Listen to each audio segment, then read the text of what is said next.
रविवारच्या नाश्त्याला काहीतरी वेगळं करावं म्हणून मी ही रेसिपी ट्राय करून बघितली. अंदाजानेच बनवली पण खूप छान झाली होती. त्याचं नाव मी दिलं पौष्टिक डोसा. यासाठी मी काही डाळी आणि तांदूळ शनिवारी रात्री पाण्यामध्ये भिजत घातले होते. डाळींमध्ये मी चणा डाळ, उडीद डाळ, मूग डाळ, मसूर डाळ, थोडेसे तांदूळ आणि अख्खे हिरवे मूग घेतले होते. रात्रभर भिजवले. सकाळी त्यातलं पाणी काढून घेतलं, मिक्सरच्या भांड्यामध्ये काढून घेतले.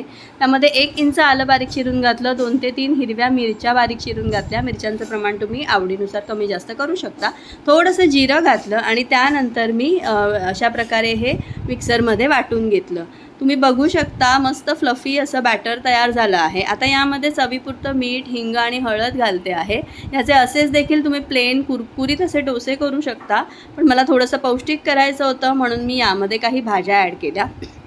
सगळ्यात आधी मी यामध्ये घातलं आहे किसलेला कांदा, त्यानंतर किसलेला गाजर, बारीक चिरलेली सिमला मिरची आणि भरपूर अशी कोथिंबीर यामध्ये मी बारीक चिरून घातली. कोथिंबीर नक्की घाला, त्यामुळे डोस्याला खूप छान अशी चव येते.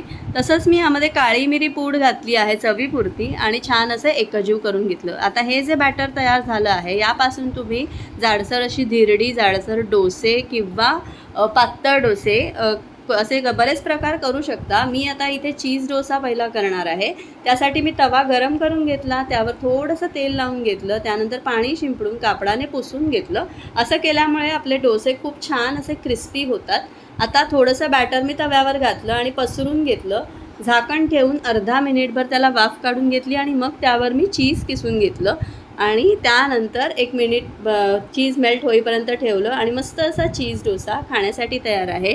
अशाच प्रकारे काही चीज डोसे आणि काही मी प्लेन डोसे देखील करून बघितले. अतिशय क्रिस्पी आणि चविष्ट झाले होते.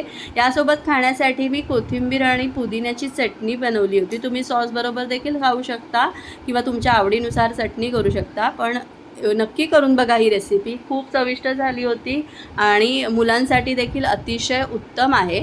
त्यामुळे नक्की करून बघा. कशी वाटली मला कळवा. आवडली तर चॅनलला लाईक करा, शेअर करा, सबस्क्राईब करा आणि माझे व्हिडिओ तुमच्या फॅमिली फ्रेंड्समध्ये शेअर करा आणि अशाच माझ्या छान छान रेसिपीज पाहत राहा. थँक्यू.